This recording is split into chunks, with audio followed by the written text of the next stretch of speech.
Hallo zusammen, ich bin's mal wieder, euer Michael, und heute gibt's von mir einen kurzen Bildqualitätsvergleich zwischen der DJI R3 und der R3S. Ich habe beide Drohnen hier, ihr seht, hinten geht schon leicht die Sonne unter. Ich bin schon beim Sonnenaufgang geflogen, um euch da ein bisschen was einzufangen. Jetzt gehen wir noch ein bisschen ins Lowlight und dann schauen wir uns mal an, ob wir hier einen Unterschied in der Bildqualität erkennen können.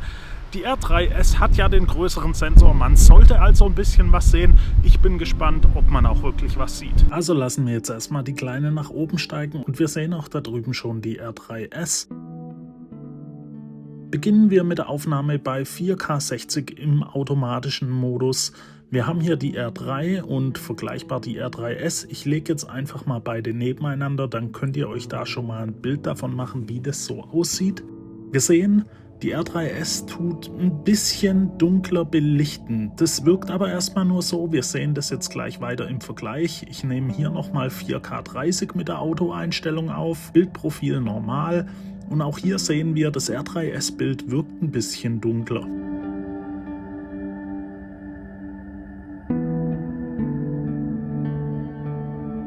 Deshalb gehen wir jetzt mal in die manuelle Einstellung und schauen uns das Ganze mal bei festen Einstellungen ISO 100 mit einer 2000stel Sekunde an, Weißabgleich 6100, und auch da sehen wir im normalen Bildprofil, das R3S-Bild sieht ein bisschen dunkler aus, wir können aber schon die höhere Dynamik vom Sensor erkennen.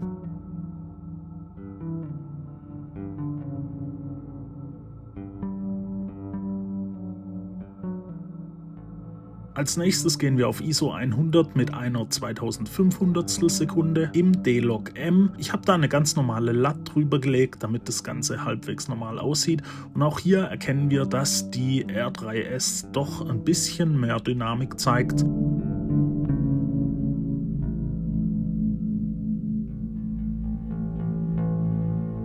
Auch wenn wir das Ganze mal schwenken, da sehen wir einfach, das R3S-Bild sieht ein bisschen sauberer aus.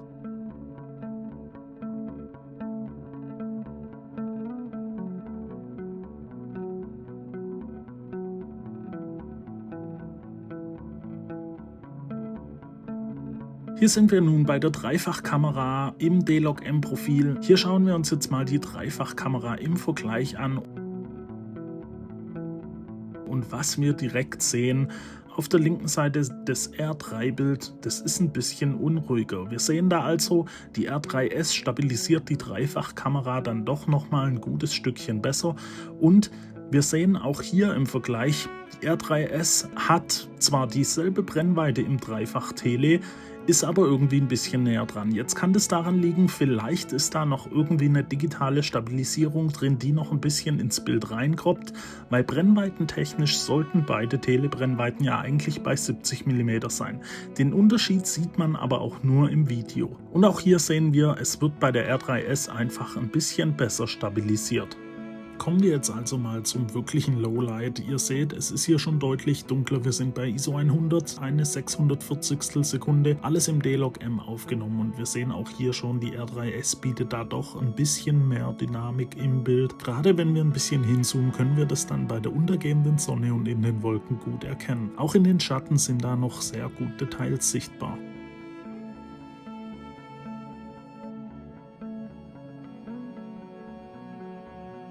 Wenn wir hier dann jetzt mal ein bisschen die ISO auf ISO 800 erhöhen, dann können wir da gleich ein bisschen was erkennen, und zwar das R3S-Bild sieht ein bisschen sauberer aus. Meiner Meinung nach, klar, man sieht die Dynamik wieder, aber auch in den Bereichen, gerade bei den Häusern unten, sieht man dann doch ein paar mehr Details. Das Bild sieht einfach noch ein Tick klarer aus.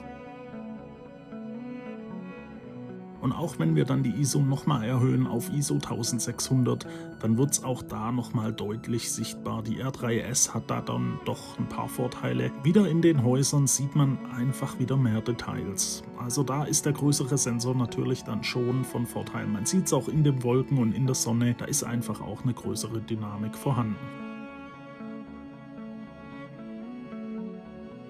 Bei der R3S können wir dann da noch auf ISO 3200 gehen, das lässt die R3 so nicht zu und das können wir jetzt hier auch nochmal direkt vergleichen. Ihr habt da dann natürlich noch ein bisschen mehr Luft nach oben, wenn es dann dunkler wird. Und auch hier sehen wir, das Bild sieht bei der R3S nicht wirklich schlechter aus, obwohl die ISO höher ist. Und dann gehen wir noch ins richtige Lowlight. Ihr seht ISO 1600, da ist es jetzt dann schon so langsam richtig dunkel. Klar, noch nicht wirklich dunkel. Wir haben noch eine sehr kurze Verschlusszeit, aber auch hier sehen wir einfach schon, dass das Bild der R3S gerade im Gras hier doch sehr viel besser aussieht.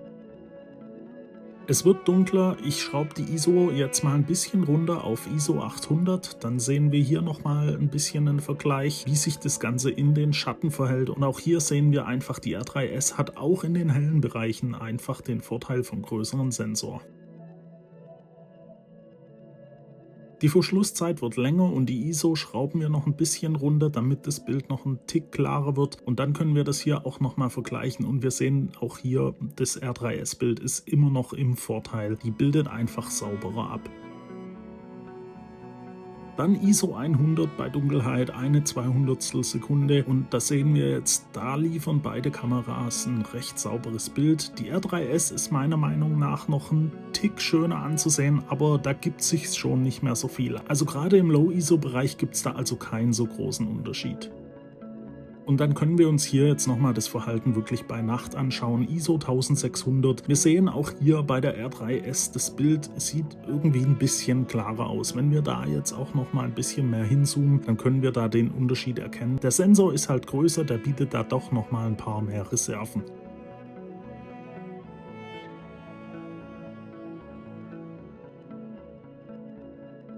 Und auch hier schauen wir uns dann nochmal den Vergleich ISO 1600 bei der R3 zu ISO 3200 bei der R3S an. Und die R3S macht da wirklich einen sehr guten Eindruck. Trotz höherer ISO sieht das Bild schon richtig schön sauber aus. Da kann man also schon gut mitarbeiten.